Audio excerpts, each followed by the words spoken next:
हाय, मैं हूं Souvanik and welcome to Learno Hub, जहां आप पढ़ सकते हैं फिजिक्स, केमिस्ट्री और मैथ, वो भी बिल्कुल फ्री एट learnohub.com।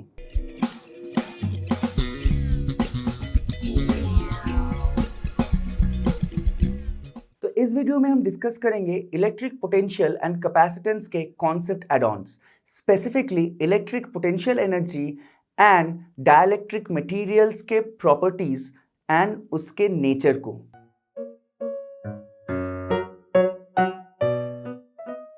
तो अब तक हमने डिस्कस किया इलेक्ट्रिक पोटेंशियल और इलेक्ट्रिक पोटेंशियल डिफरेंस के बारे में। तो चलिए अब डिस्कस कर लेते हैं इलेक्ट्रिक पोटेंशियल एनर्जी के बारे में।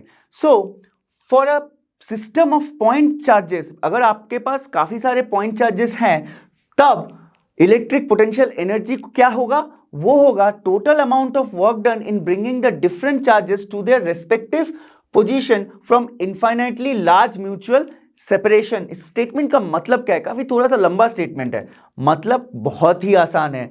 समझिए, आपके पास 1 2 3 4, आपके पास 4 चार्जेस हैं, ठीक है। ये हो गया Q1, ये हो गया Q2, ये हो गया Q3, ये हो गया Q4, ठीक है। इन सारे चार्जेस को आप point A, point B, point C और पॉइंट D पे लाना चाहते हैं। Q1 यहाँ पे, Q2 यहाँ पे, Q3 यहाँ पे, Q4 यहाँ पे, रेस्पेक्टिव पोजीशंस पे आप उनको लाना चाहते हैं।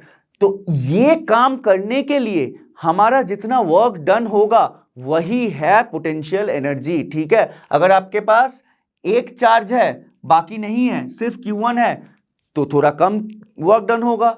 Q2 है तो उससे ज्यादा होगा। लेकिन अगर बहुत सारे चार्जेस होंगे तो वो और ज्यादा बढ़ता जाएगा। तो जितने चार्जेस होंगे उतना वर्क डन भी बढ़ता जाएगा।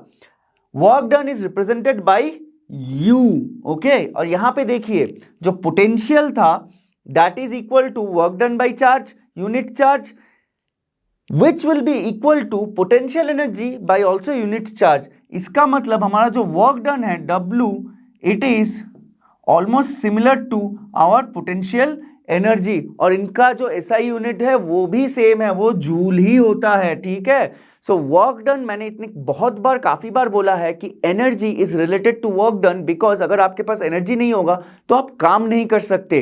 तो एनर्जी डिफाइन कर लेता है कि आपने कितना काम किया है। आप देख सकते हैं यहां पे भी डेफिनेशन में ही है कि वर्क डन, हम डिफाइन एनर्जी को कर रहे हैं लेकिन उसके लिए हम वर्क डन की मदद से कर रहे हैं, ठीक है। Now electric potential energy is defined only in conservative fields. मतलब अगर आपके पास ऐसा कोई इलेक्ट्रिक फील्ड है जो कंजर्वेटिव इन नेचर नहीं है, अज्यूम कर लीजिए, तो उस केस में इलेक्ट्रिक पोटेंशियल एनर्जी डिफाइंड नहीं हो सकता, ठीक है। इलेक्ट्रिक पोटेंशियल एनर्जी को डिफाइन होने के लिए एक फील्ड का कंजर्वेटिव होना नेसेसिटी है। कंजर्वेटिव होना मतलब क्या है? कि उसके वजह से, उस फील्ड के वजह से जो वर्क डन हो रहा है वो पाथ इंडिपेंडेंट हो, okay. Now relation between work and energy जानते ही हैं। वर्क एनर्जी मैंने अभी अभी बोला कि दे आर समवट रिलेटेड, तो अब वो रिलेशन भी जान जाते हैं। So work done to bring a charge from point A to point B is equal to energy और electric potential energy at point A minus electric potential energy at point B, which is, आप इसको अगर UB को पहले रखना चाहते हैं तो माइनस UB माइनस UA लिख सकते हैं, and UB minus UA is nothing but delta U। So work done becomes minus of delta U। So this is the relationship between work done and electric potential energy। So let's go, और अब निकालते हैं potential energy for a system with 2 point charges Q1 and Q2। अब अगर potential energy निकालना है तो हमें वर्क डन निकालना होगा to bring both the charges from infinity to their respective places, okay. और फिर उसको ऐड कर देना है। तो जब हम सिस्टम ये बना रहे हैं, ठीक है, वो पोटेंशियल एनर्जी वाला जो ये 2 चार्जेस वाला सिस्टम बना रहे हैं, तो जब पहला चार्ज हम इंफिनिटी से लाएंगे तो उस पे कोई एक्सटर्नल इलेक्ट्रिक फील्ड तो काम कर नहीं रहा है, ठीक है, क्योंकि उस सिस्टम में पहले चार्ज के आने से पहले कोई और चार्ज था ही नहीं। तो इंफिनिटी से जब हम QA को पॉइंट A पे लाएंगे तब जो वर्क डन होगा वो बन जाएगा 0, क्योंकि हम जानते हैं W जो है वो है Q delta V। Potential difference तो रहेगा लेकिन यहां पे कोई चार्ज है नहीं उसको इफेक्ट करने के लिए, कोई एक्सटर्नल फील्ड नहीं है, तो इसीलिए W1 जो है वो 0 बन जाएगा। आप देखिए ये जो डेल्टा V है ये किस लिए है, ये है कोई इलेक्ट्रिक फील्ड है, तो उस इलेक्ट्रिक फील्ड के दो पॉइंट में जो पोटेंशियल है उसको डिफरेंस निकाला जाता है। लेकिन पॉइंट A पे कोई एक्सटर्नल चार्ज है नहीं, ठीक है, उस सिस्टम में पहले से कोई electric field, external electric field exist नहीं करता है, तो ये जो डेल्टा V है वो भी 0 ही हो जाएगा इन दोनों केसेस में, ठीक है। इन दोनों पॉइंट्स पे, इंफिनिटी पे तो हम 0 वैसे ही लेते हैं, तो पॉइंट A पे भी 0 ही हो जाएगा क्योंकि एक आइसोलेटेड सिस्टम हम ले रहे हैं। सो जो work done to bring Q1 वो 0 हो जाएगा, ओके।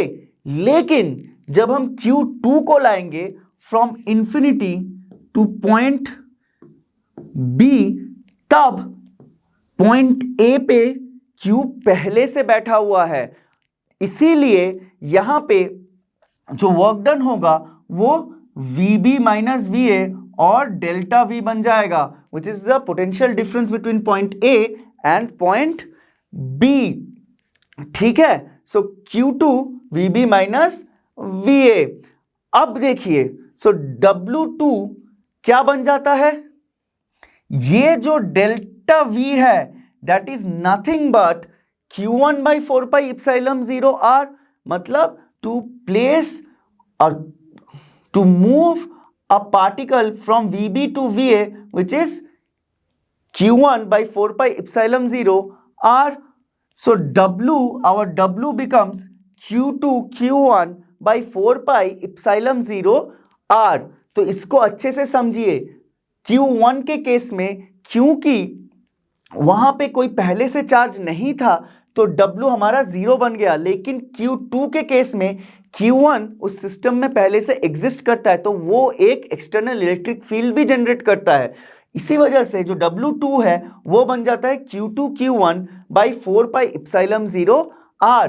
अब इन दोनों को मैं ऐड कर दूंगा तो मुझे total potential energy of the system निकल आएगा। तो दोनों को ऐड करने से देखिए W1 तो 0 है, तो सिंपली W2 को ही मैं लिख देता हूं, तो मेरा जो U है वो बन जाता है 1/4 पाई epsilon 0 Q1 Q2 by R। तो चलिए एक छोटा सा और आसान सा न्यूमेरिकल भी कर लेते हैं। इस न्यूमेरिकल में क्या पूछा गया है, हमें यहां पे इलेक्ट्रिक पोटेंशियल एनर्जी निकालना है delta U। Delta U is unknown. Delta U कब निकालना है, जब एक charge of value 2.2 into 10⁻⁻6 coulomb move कर रहा है from point A to B, ठीक है। और ये भी दिया हुआ है कि पॉइंट A टू B के बीच में जो पोटेंशियल डिफरेंस है वो है 24 वोल्ट। इसका मतलब हमारा चार्ज जो है वो है 2.2 इंटू 10⁻⁻6 कूलम और डेल्टा V इज 24 वोल्ट्स, ठीक है। हमारे पास, हम पहले से जानते हैं एक फॉर्मूला कि जब हमें डेल्टा V निकालना हो बाय डेफिनेशन वो होता है डेल्टा U बाई Q। तो इसी फॉर्मूला को अगर मैं रीअरेंज कर देता हूं, for delta U I will get Q delta V। तो डेल्टा U मैं Q into delta V calculate करके निकाल सकता हूं।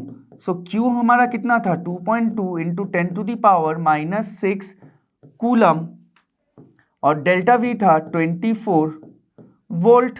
इसको जब मैं मल्टीप्लाई करता हूं तब मुझे मिलता है 5.28 इंटू 10⁻⁻5 और डेल्टा U का जो यूनिट है वो है जूल। ये बन गया मेरा delta U। So this is the required quantity in our numerical, which is the potential energy when a charged particle of 2.2 into 10⁻⁻6 coulomb moves from point A to B with a potential difference of 24 volts। तो इससे पहले हमने देखा potential energy for system of two charges। अब देख लेते हैं कि अगर आपके पास दो से ज़्यादा चार्जेस हों तो आप उस केस में उस सिस्टम में पोटेंशियल एनर्जी कैसे निकाल सकते हैं। तो उस केस में आपका जो पोटेंशियल एनर्जी होता है फॉर मोर देन 2 चार्जेस, उसका जो फॉर्मूला होता है वो है U is equal to K/2, जहाँ पे K का वैल्यू है K इज इक्वल टू 1/4πε0।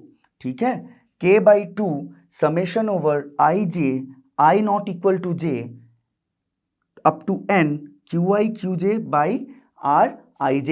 अब इसका क्या मतलब हो गया? इसका मतलब ये हो गया जो QI/QJ है वो हर एक वेरिएशन ऑफ INJ के लिए है, लेकिन उन वेरिएशंस के लिए नहीं है जहां पे I इक्वल टू J है। इसका मतलब Q1 Q1, Q2 Q2, Q3 Q3, ऐसे वाले केसेस। तो चलिए एक छोटा सा एग्जांपल देख लेते हैं 4 पार्टिकल सिस्टम में। तो 4 पार्टिकल सिस्टम में आपके पास क्या क्या है? Q1, Q2, Q3 and Q4। तो इस फॉर्मूला के अनुसार कौन कौन से कॉम्बिनेशंस हो सकते हैं?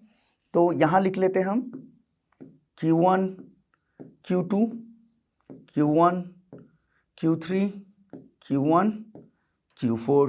ये हो सकता है पहले 3।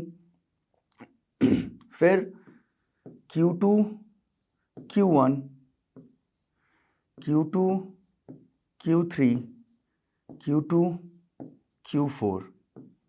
now Q3, Q1, Q3, Q2, Q3, Q4। फिर Q4, Q1, Q4, Q2, Q4, Q3। आप एक चीज देखिए यहाँ पे Q12 और Q21 सेम है, क्योंकि चार्जेस जो हैं वो सिर्फ नंबर हैं, तो वेक्टर तो है नहीं, तो हम उनके प्लेसेस को रिप्लेस भी कर सकते हैं तो भी उनका वैल्यू सेम ही रहता है। सो Q1 Q2 और Q2 Q1 इक्वल हैं, मतलब सेम है। सिमिलरली Q3 Q1 और Q1 Q3 सेम है, और सिमिलरली ऐसे जितने टर्म्स हैं वो सारे सेम टर्म्स हैं। इसीलिए यहाँ पे एक by2 आया है। आप हम जब खोल के लिखेंगे तो आप देखेंगे, क्योंकि ये 2 किस वजह से काम में आता है। ठीक है, तो चलिए फॉर्मूला के हिसाब से लिख लेते हैं। U is equal to K/2, पहला term Q1 Q2 by R12। ये भी R12 और R21 डिस्टेंस सेम ही होगा। यहाँ पे डायरेक्शनल कंपोनेंट है नहीं, तो सिर्फ मैग्नीट्यूड है। मैग्नीट्यूड तो दोनों केसेस में सेम ही होगा। ठीक है, चलिए आगे बढ़ते हैं। Q1 Q3 R13, Q1 Q4 R14 plus Q2 Q1 R21, Q2 Q3 R23 plus Q2 Q4 R24 plus Q3 Q1 R13 plus Q3 Q2 R32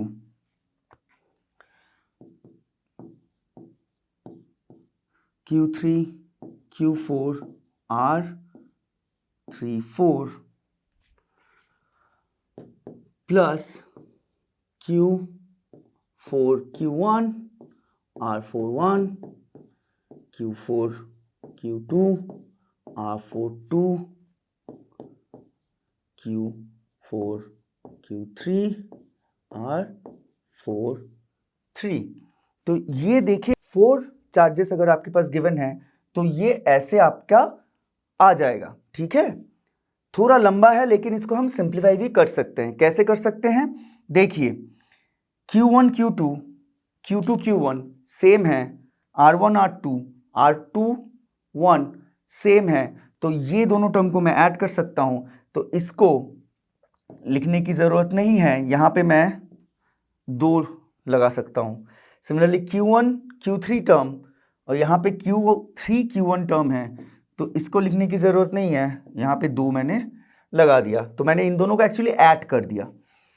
सो Q1 Q4, यहाँ पे Q4 Q1 again 2, now Q2 Q3 Q3 Q2 2, Q2 Q4, यहाँ पे Q4 Q2, यहाँ पे भी 2 हो गया। यहाँ पे आ जाइए Q3 Q4, यहाँ पे Q4 Q3, तो यहाँ पे भी 2 आ गया। तो कितने टर्म्स बन जाते हैं मेरे? 1 2 3 4 5 6। अब देखिए 6 टर्म्स में हर टर्म में 2 मल्टीप्लाइड है, तो मैं इसको कॉमन ले सकता हूं। तो चलिए, अगर मैंने इसको कॉमन ले लिया तो ये डिनोमिनेटर के 2 को कैंसिल आउट कर देगा, तो मेरा u बन जाएगा finally u is equal to k Q1 Q2 by R12, Q1 Q2 by R12, Q1 Q3 by R13, Q1 Q3 by R13 plus Q1 Q4 by R14 4, now Q2 Q3 by Q23,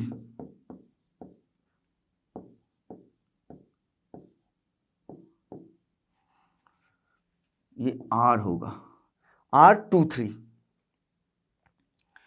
plus Q2 Q4 by R24 plus Q3 Q4 R34, और ये रहा आपका आखिरी वाला। सो आपके कितने terms हो गए? 1 2 3 4 5 6। तो आपके पास पहले कितने थे? 12 थे, लेकिन रह कितने गए? 6। मतलब जो 12 टर्म्स थे वो आपको 6 टर्म्स दे रहे हैं, क्योंकि वो आपस में ऐड हो रहे हैं, क्योंकि 2 टर्म्स वहां पे इक्वल हो रहे हैं, Q13 Q31 Q12 Q21, ये सब टर्म्स यहाँ पे हमने अभी भी डिस्कस किया कि वो इक्वल है, इसलिए हम उनको अरिथमेटिकली ऐड कर सकते हैं। तो अब देखिए इस टर्म में जो 2 है, वो जो 2 है वो इसी चीज का ख्याल रखता है कि आप 2 बार एक टर्म को ना रिपीट कर लें। ठीक है, अगर आपके पास 2 सेम टर्म्स हैं तो वो उसको आप डिवाइड बाई 2 कर देंगे, तो इसका मतलब आप एक ही इक्विवेलेंट टर्म का वैल्यू ले रहे हैं। और ये जो 2 है, ये इस फॉर्मूला में वही काम करता है कि वो आपको रोकता है डबल काउंट करने से टर्म्स को। तो चलिए अब जान लेते हैं कि potential energy of a point charge in an external electric field कितना होता है।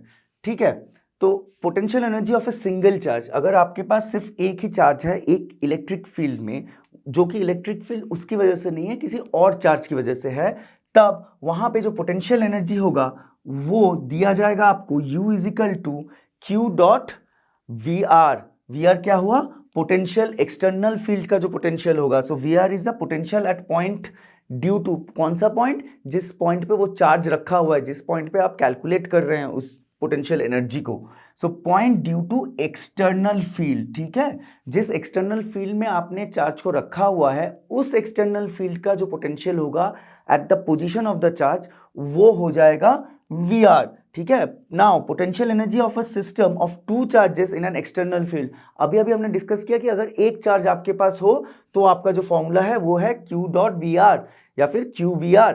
लेकिन अगर आपके पास 2 चार्जेस हैं, तब आप कैसे उसको निकाल सकते हैं? तब उसका जो फॉर्मूला है वो है Q1, जहां पे Q1 है charge 1, so Q1 is charge 1 and Q2 is charge 2.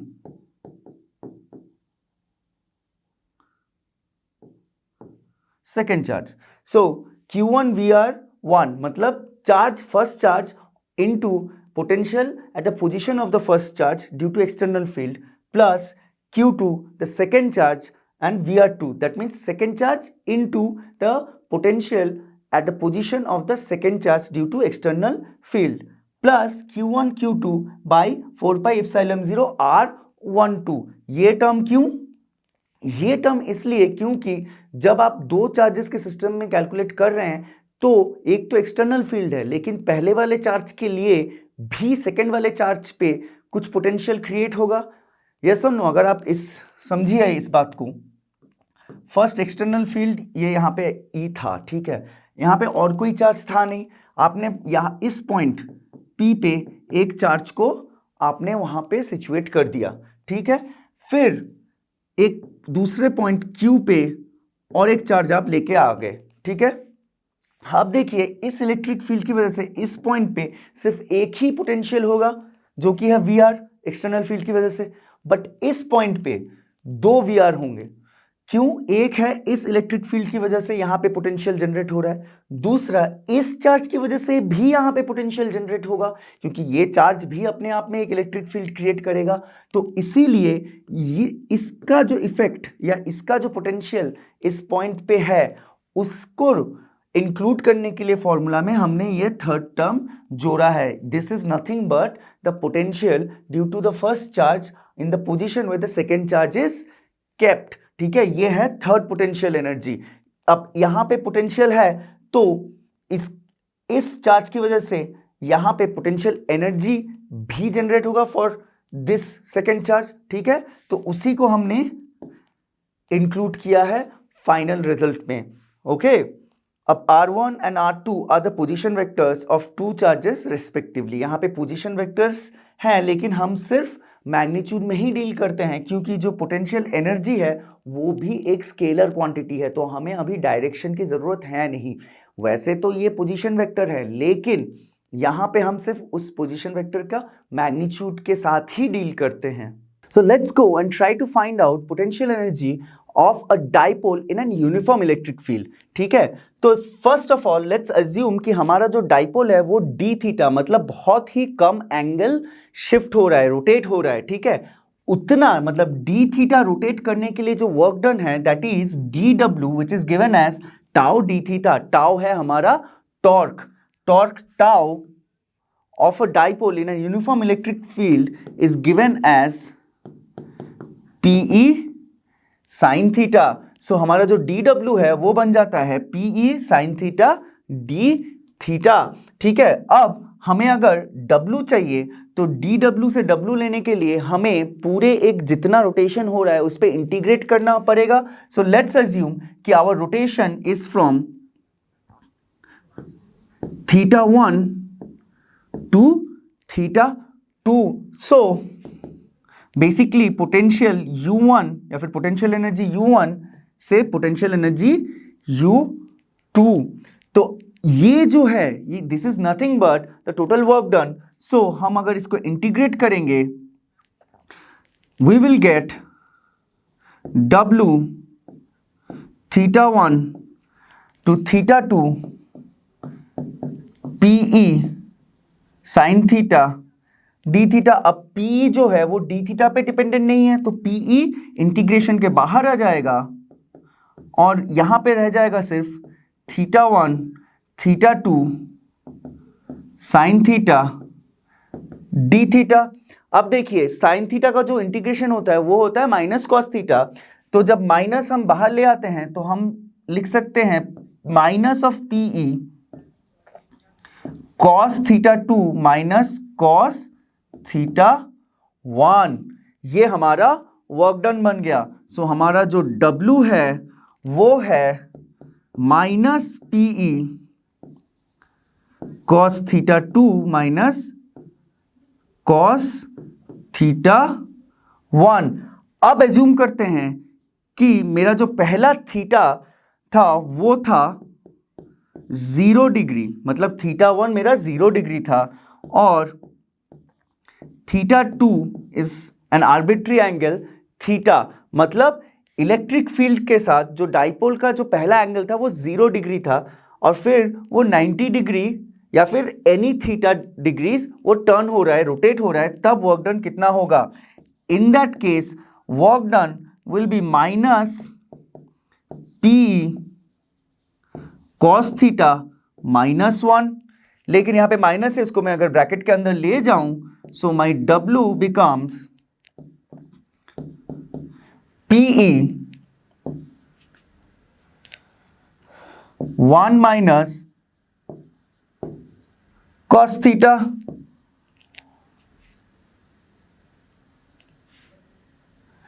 ये हमारा वर्क डन और to rotate a dipole in an uniform electric field, ठीक है, विच इज W। अब देखिए और एक केस भी देख लेते हैं।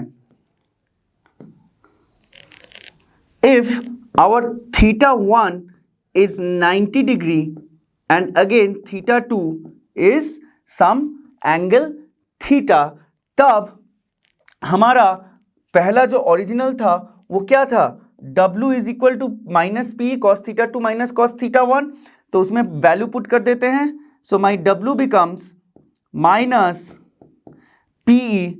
अब जो ये कॉस थीटा 1 है ये 0 हो जाएगा, तो ये सिर्फ रह जाएगा cos theta which becomes minus P dot E W।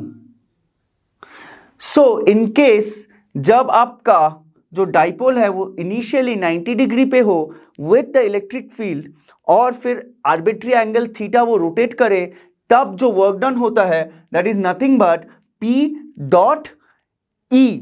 So dipole moment into और like dot product of electric field. So our P is nothing but dipole moment and E is the electric field. तो चलिए दो special cases discuss कर लेते हैं, जिन cases में हम देखेंगे कि कौन से केस में जो potential energy of a dipole in an uniform electric field maximum होता है और कौन से केस में मिनिमम होता है। अब देखिए पहला केस, अगर हमारा डाइपोल मोमेंट पैरेलल है एक्सटर्नल फील्ड से, इसका मतलब जो थीटा है वो हमारा 0 डिग्री है। अगर थीटा 0 डिग्री है तो वर्क डन जो है वो है हमारा P dot E which is PE cos theta. अब देखिए एरो यहां पे है मतलब वेक्टर फॉर्म में, एरो नहीं है मतलब मैग्नीट्यूड की बात कर रहा हूं, और यहां पे थीटा 0 डिग्री है, सो हमारा ये बन जाता है माइनस PE। सो जब पैरेलल होगा माइनस P होगा, इसका मतलब वो बहुत कम होगा, तो ये जो पोटेंशियल एनर्जी है ये मिनिमम होगा, ठीक है। नेक्स्ट पॉइंट क्या कहता है, dipole moment anti parallel to the external field, anti parallel to external field, same formula W is equal to minus P dot E is equal to PE cos theta, सामने minus, लेकिन यहां पे theta जो है वो 180 degree है, क्योंकि anti parallel है, पैरेलल है तो 0 है, एंटी पैरेलल है तो 180 डिग्री है। So this becomes minus PE cos 180 degree which is minus 1। So I get work done is equal to PE। तो देखिए ये माइनस P है, ये प्लस P है, तो ये मैक्सिमम वैल्यू है। So potential energy is maximum when the dipole movement is anti parallel to external field. आइए चलिए अब जानते हैं इलेक्ट्रोस्टैटिक ऑफ कंडक्टर्स को। ये क्या है electrostatic of conductors? This is nothing but if a conductor is placed in an electrostatic electric field. Electrostatic electric field ये क्या हो गया भैया? अब अगर आपके पास एक स्टैटिक चार्ज है, स्टैटिक चार्ज मतलब ऐसा कोई चार्ज जो मूव नहीं कर रहा है, तो उसकी वजह से कि इलेक्ट्रिक फील्ड जनरेट हो रहा है। अगर उसी इलेक्ट्रिक फील्ड के रीजन में हम एक कंडक्टर रखें तो उस कंडक्टर का कैसा बिहेवियर होगा, that is we are going to discuss in electrostatic of conductors, ठीक है। अब पहला जो कॉन्सेप्ट है वो है इलेक्ट्रोस्टैटिक इक्विलिब्रियम। आइए पहले उसको समझते हैं। तो उसके लिए पहले हमने दो प्लेन शीट या फिर मेटल बार समझ सकते हैं, उनको हमने at a distance, random distance d हमने प्लेस कर दिया है। एक चीज का ध्यान रखिए, हमने ऐसे इसको प्लेस किया है कि हमारा जो इलेक्ट्रिक फील्ड है वो पॉजिटिव टू नेगेटिव डायरेक्शन में होता है, तो वो इस डायरेक्शन में है in the region A which is between the these two plates, ठीक है। तो इस पूरे रीजन में एक इलेक्ट्रिक फील्ड E है due to our charges on the metal rods और मेटल प्लेट्स, ठीक है। अब इन दोनों मेटल प्लेट्स के बीच हम एक और कंडक्टर इंट्रोड्यूस कर रहे हैं, ठीक है। तो ये जो स्फीयर समझ लीजिए या फिर डिस्क समझ लीजिए, ये एक कंडक्टर है, ठीक है, जिसको हमने इंट्रोड्यूस कर दिया इन दो प्लेट्स के बीच में। अच्छा, electric field is towards left, तो इस कंडक्टर के अंदर से भी इलेक्ट्रिक फील्ड ऐसे जा रहा होगा, ठीक है। अब जब कंडक्टर के अंदर से इलेक्ट्रिक फील्ड E जा रहा होगा तो कंडक्टर के अंदर जो चार्ज पार्टिकल्स हैं उन पे एक इलेक्ट्रोस्टैटिक फोर्स एक्ट करेगा, ठीक है। Due to the presence of this electric field E, वो जो चार्ज पार्टिकल्स हैं वो फील्ड के ऑपोजिट डायरेक्शन में अपने आप को अलाइन कर लेंगे। तो हमारा इस तरफ पे हमारे नेगेटिव चार्जेस आ जाएंगे और दूसरे तरफ पे हमारे पॉजिटिव चार्जेस आ जाएंगे, ठीक है। अब देखिए, इस तरफ नेगेटिव चार्ज आ गया, इस तरफ पॉजिटिव चार्ज आ गया, तो एक और इलेक्ट्रिक फील्ड भी जनरेट होगा जो कि ऑपोजिट डायरेक्शन में होगा ऑफ E। उसको हम नेम कर लेते हैं EI for electric field inside the conductor. So हम लिख देते हैं EI electric field inside the conductor, okay. अब देखिए, ये जो प्रोसेस है ये कब तक होता रहेगा, जब जो EI है that doesn't become equal to E, मतलब जो इनसाइड द कंडक्टर जो इलेक्ट्रिक फील्ड है वो जब तक एक्सटर्नल इलेक्ट्रिक फील्ड के साथ इक्वल नहीं हो जाता तब तक ये सेग्रीगेशन प्रोसेस चलता रहेगा और इंटरनल इलेक्ट्रिक फील्ड उतना ही ज्यादा बढ़ता रहेगा। जब ये EI और E इक्वल बन जाएंगे तब इलेक्ट्रोस्टैटिक इक्विलिब्रियम का सिचुएशन बन जाएगा। सो जब EI और E इक्वल बन जाते हैं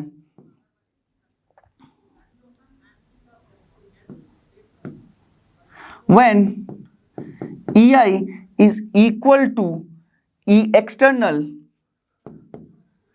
then जो कंडक्टर के अंदर जो इलेक्ट्रिक फील्ड है, कंडक्टर के अंदर कौन कौन से इलेक्ट्रिक फील्ड है, ऑब्वियसली EI है क्योंकि उसने वो जनरेट हुआ है, लेकिन ऑल्सो E भी है, ठीक है, क्योंकि E तो हमेशा से ही एग्जिस्ट कर रहा था, उसके ऊपर ही हमने कंडक्टर को रखा है, तो वो E जो है वो कंडक्टर के अंदर से भी जाएगा।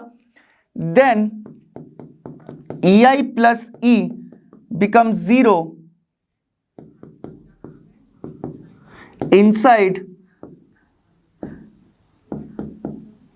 the conductor, okay. That means at electrostatic equilibrium, at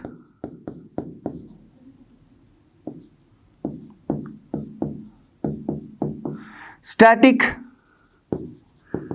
equilibrium, net electric field inside the conductor is 0.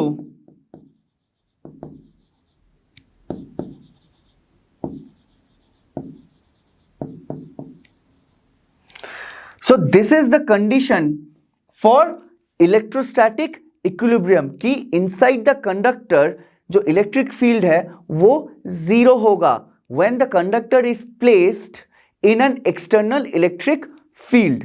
आइए चलिए डिस्कस कर लेते हैं properties of conductor at equilibrium, ठीक है। जब वो इक्विलिब्रियम में है तब उनके प्रॉपर्टीज क्या होते हैं। तो पहला प्रॉपर्टी है under static condition electric field inside a conductor is 0। ये तो भैया कंडीशन ही है। जब हम लोगों ने इलेक्ट्रोस्टैटिक इक्विलिब्रियम डिस्कस किया था इससे जस्ट पहले वाले स्लाइड में, तभी हमने बोल दिया था कि E इनसाइड और E net inside the conductor is 0। तो ये तो आपका बन गया इक्विलिब्रियम का कंडीशन ही, ठीक है। So E is equal to 0 inside the conductor. Second point क्या कहता है, just outside the conductor electric field is normal to the surface. अगर आपका ये कंडक्टर है, ठीक है, जस्ट आउटसाइड द कंडक्टर, समझ लीजिए एट द सरफेस, ये होगा आपका इलेक्ट्रिक फील्ड, वो नॉर्मल होगा, मतलब परपेंडिकुलर टू द सरफेस होगा। Second, third point, the whole body of conductor is equipotential as E inside is 0। हमने देखा कि जो E inside at equilibrium for a conductor is 0, ठीक है। अगर E इनसाइड 0 है तो जो कंडक्टर है उसके हर एक पॉइंट पे जो पोटेंशियल होगा वो सेम होगा। तो अगर हर एक पॉइंट पे सेम है एक कंडक्टर का इनसाइड द कंडक्टर, तब हम ये बोल सकते हैं कि inside the conductor potential energy is same, which means the entirety of the conductor is a equipotential state, ठीक है। पूरा का पूरा कंडक्टर ही जो है वो इक्विपोटेंशियल है, ठीक है। ये हो गए आपके कुछ properties of conductor at equilibrium. आइए चलते हैं और जानते हैं एक दो एग्जांपल्स के बारे में अबाउट इलेक्ट्रोस्टैटिक इक्विलिब्रियम। अज्यूम आपके पास एक मेटल बॉक्स है, ठीक है। वो जो मेटल बॉक्स है उसको हमने रख दिया एक इलेक्ट्रिक फील्ड में। तो according to electrostatic equilibrium, when the electric field passes through the metal box, the free charges will align themselves inside the metal in such a way कि उसका जो इलेक्ट्रिक फील्ड वो जनरेट करेगा that would be in the opposite direction of the external electric field. Now assume कि आप एक experiment कर रहे हैं जहां पे एक्सटर्नल इलेक्ट्रिक फील्ड का इंटरफेरेंस होगा, तो आपका जो रिजल्ट होगा वो गलत निकलेगा। तो आपको ऐसा कोई सेटअप चाहिए जहां पे एक्सटर्नल इलेक्ट्रिक फील्ड आप पे इफेक्ट ना करे। तब आप यही इलेक्ट्रोस्टैटिक इक्विलिब्रियम का यही जो प्रॉपर्टी है यूज कर सकते हैं। आप एक कैविटी बना सकते हैं, एक मेटल केज टाइप का, जिसके अंदर इलेक्ट्रिक फील्ड जो इफेक्टिव इलेक्ट्रिक फील्ड होगा या फिर नेट इलेक्ट्रिक फील्ड होगा वो 0 बन जाएगा। फॉर एग्जाम्पल आप देखिए, इस तरीके का आप एक सेटअप बना सकते हैं। इलेक्ट्रिक फील्ड डाउनवर्ड है, लेकिन inside the cavity due to the realignment of charges electric field ऊपर की तरफ होगा। तो जो आपका net electric field inside the cavity है वो 0 बन जाता है, ठीक है। इसका एक आप बेहतरीन सा एग्जांपल देख सकते हैं कि अगर एक गाड़ी के अंदर पैसेंजर बैठा हुआ है और गाड़ी पे लाइटनिंग स्ट्राइक हो रहा है, तब भी पैसेंजर को ज़्यादा फर्क नहीं गिरेगा, क्योंकि जो लाइटनिंग जब स्ट्राइक होगा, गाड़ी acts as a metal box और इंसान जो कि कैविटी के अंदर है, गाड़ी के अंदर का इलेक्ट्रिक फील्ड वो 0 बन जाता है, वो 0 ही रहता है, वो लाइटनिंग स्ट्राइक की वजह से फ्लक्चुएट नहीं करता है। इसीलिए इंसान जिंदा रह जाता है अगर वो गाड़ी के अंदर बैठा हुआ है। अगर वो बाहर जाता तो वो तो गया, लेकिन गाड़ी के अंदर जब तक आप रहेंगे एक लाइटनिंग स्ट्राइक में, तब तक आप सेफ रहेंगे। Let's move on to electrostatic pressure. अब इलेक्ट्रोस्टैटिक प्रेशर क्या है? That is force per unit area. Pressure का तो फॉर्मूला ही है फोर्स पर यूनिट एरिया। सो force per unit area on a conductor और surface of conductor due to its own charge. ये याद रखिए, अपने ही चार्ज की वजह से कंडक्टर के सरफेस पे जो फोर्स पर यूनिट एरिया है वो है इलेक्ट्रोस्टैटिक प्रेशर, ठीक है। If sigma is the surface charge density, then electric pressure is equal to sigma square by 2 epsilon 0, which is given as 1/2 epsilon 0 E square. So this is the formula for electrostatic pressure, ठीक है। अब अगर आपका कोई numerical है जहां पे electrostatic pressure पूछ रहे हैं, या फिर ऐसा फ्रेम किया गया है कि अपने ही चार्ज की वजह से उस कंडक्टर के सरफेस में कितना फोर्स आ रहा है या फिर प्रेशर आ रहा है, तो आप ये फॉर्मूला यूज कर सकते हैं। ये इलेक्ट्रोस्टैटिक प्रेशर इलेक्ट्रिक प्रेशर बन गया। अब अगर ये प्रेशर है, हम जानते हैं pressure is force per unit area, तो अगर फोर्स आपको निकालना होगा, so force will be pressure into area.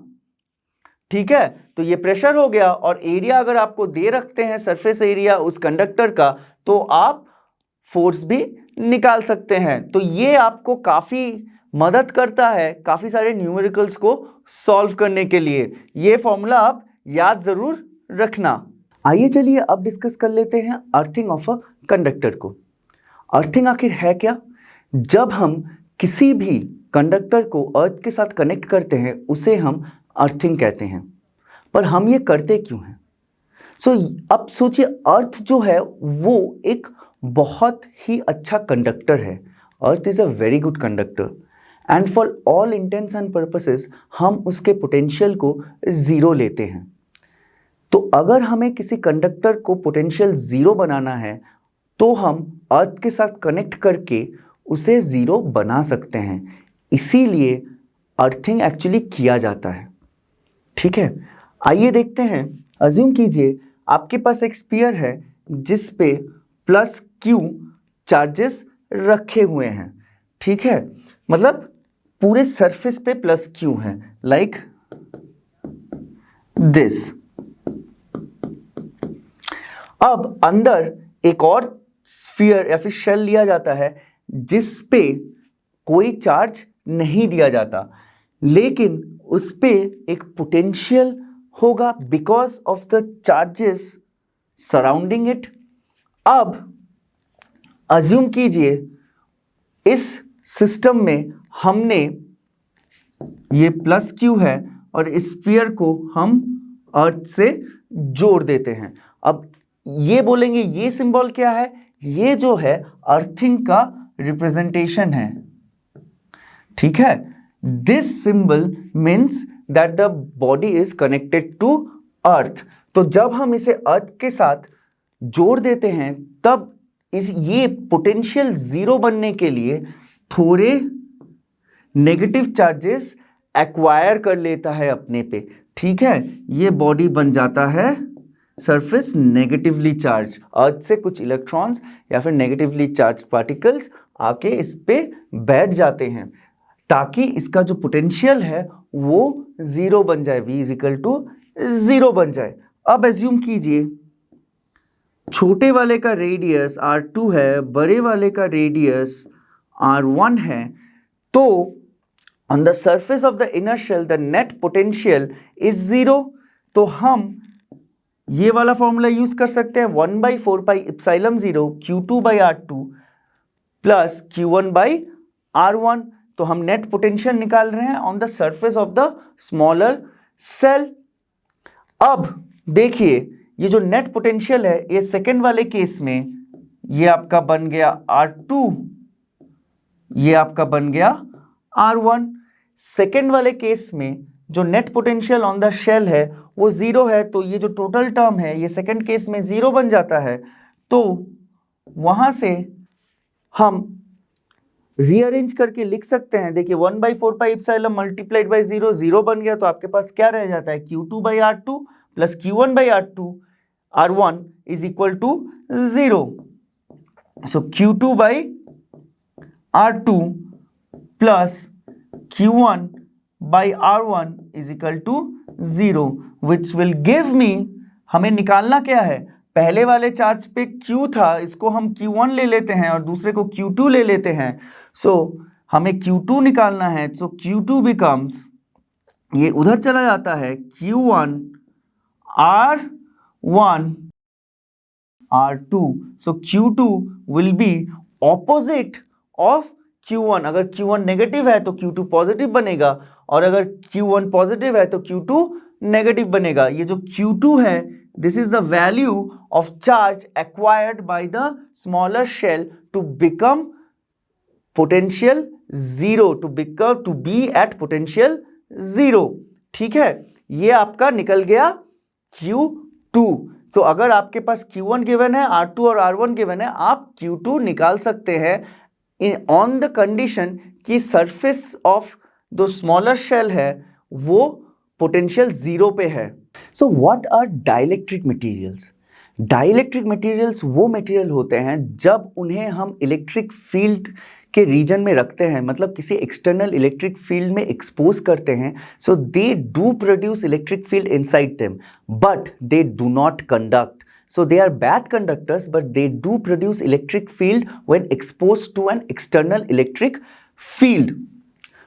अब देखिए यहाँ पे हमारे पास दो प्लेट्स हैं, हमने वहाँ पे एक पे प्लस और एक पे नेगेटिव चार्जेस दे रखे हैं, तो जो इलेक्ट्रिक फील्ड होगा E0 due to this setup will be towards left और towards the negative charge. Okay, फिर हमने एक ब्लॉक ऑफ डाइलेक्ट्रिक मटेरियल, ये ब्लॉक B हमने इसके अंदर प्लेस कर दिया है. ठीक है, due to this electric field dipole movement will be induced inside this dielectric material, जिसकी वजह से एक E इनसाइड प्रोड्यूस होगा inside the dipole. So the resultant electric field inside the dipole is E0, E0 inside भी है, minus E inside which is the induced electric field due to the external electric field. So this is the formula for electric field inside a dielectric material kept in a region with an external electric field E0. Okay. आइए चलिए अब जानते हैं dielectric constant क्या होता है. तो definition क्या कह रहा है कि ratio of strength of applied electric field to the strength of the reduced value of electric field when the dielectric is placed between the two charged plate. अब ये पिछले वाले में हम देख लेते हैं, यहाँ पे E0 जो था बिना इस डाइलेक्ट्रिक मटेरियल के जो इलेक्ट्रिक फील्ड होता वो E0 होता. अब due to this dielectric material जो E, जो इफेक्टिव E है वो क्या बन जाता है, E0 minus E inside the dielectric जो इलेक्ट्रिक फील्ड है वो. ठीक है, सो यहां पे डाइलेक्ट्रिक कांस्टेंट क्या है, that is E0 by E, the strength of the applied electric field to the strength of reduced value. E जो है वो रिड्यूस्ड वैल्यू या फिर इफेक्टिव फील्ड है और E0 है अप्लाइड फील्ड.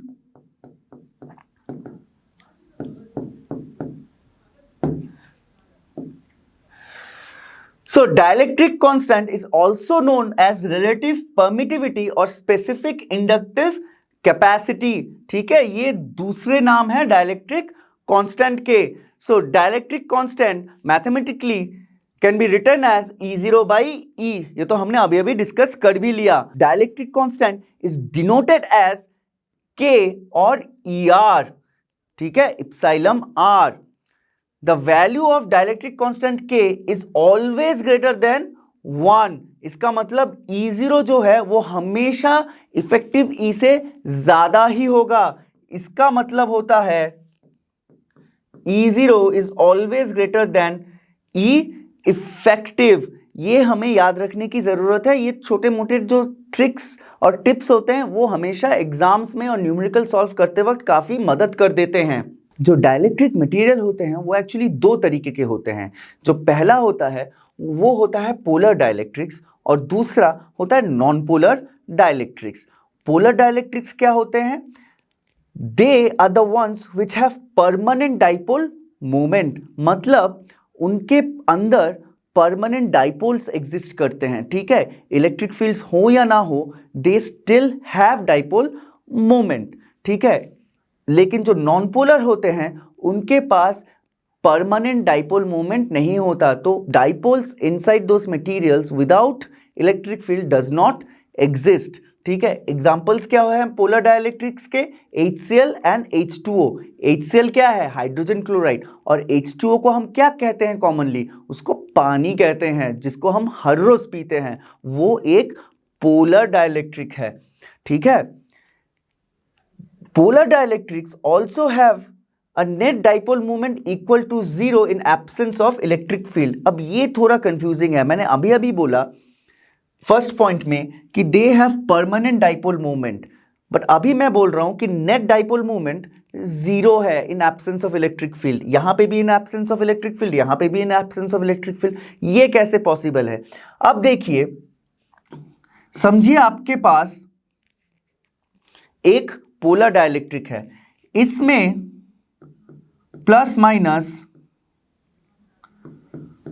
माइनस ऐसे काफी सारे डाइपोल्स होंगे existing without even the presence of external electric field, लेकिन इनका जो डाइपोल मोमेंट होगा वो आर्बिट्री डायरेक्शंस में होगा।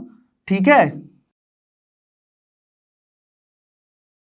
ओके। इस वजह से उनका जब हम एक्यूमुलेटेड डाइपोल मूवमेंट या फिर net dipole movement of the entirety of the body निकालेंगे, वो हमारा जीरो आएगा। जब भी हम इलेक्ट्रिक फील्ड इंट्रोड्यूस करेंगे ऐसे मटेरियल्स पे, तो ये जो सारे डाइपोल्स एग्जिस्टिंग हैं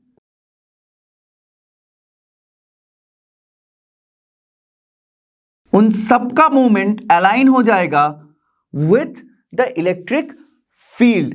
ठीक है, without electric field they will be random, but with electric field they will be very focused. Okay, अब नॉन पोलर डाइलेक्ट्रिक में प्लस माइनस रैंडमली होते हैं, वहां पे डाइपोल्स नहीं होते। ठीक है, विदाउट इलेक्ट्रिक फील्ड। जब इलेक्ट्रिक फील्ड इंट्रोड्यूस करते हैं तो पहले तो वो डाइपोल फॉर्म करते हैं, छोटे छोटे डाइपोल्स फॉर्म करते हैं, फिर they align themselves towards the electric field. ठीक है, तो अब समझिए, पहले वाले केस में जो नेट डाइपोल मूवमेंट था वो जीरो था, यहां पे इंडिविजुअल डाइपोल मूवमेंट भी जीरो ही होता है। और नॉन पोलर डाइलेक्ट्रिक्स के एग्जांपल क्या है? O2 and H2O2। O2 मतलब ऑक्सीजन, जिसको हमें सांस लेने की बहुत जरूरत है वरना तो हम मर ही जाएंगे, वो एक नॉन पोलर डाइलेक्ट्रिक मटेरियल है। और H2 है हाइड्रोजन मॉलिक्यूल, वो भी एक नॉन पोलर डाइलेक्ट्रिक मटेरियल है। आज के लिए इतना ही। Until next time, take care and study hard। और हम सभी जानते हैं लर्नो हब फ्री है पर बेस्ट है।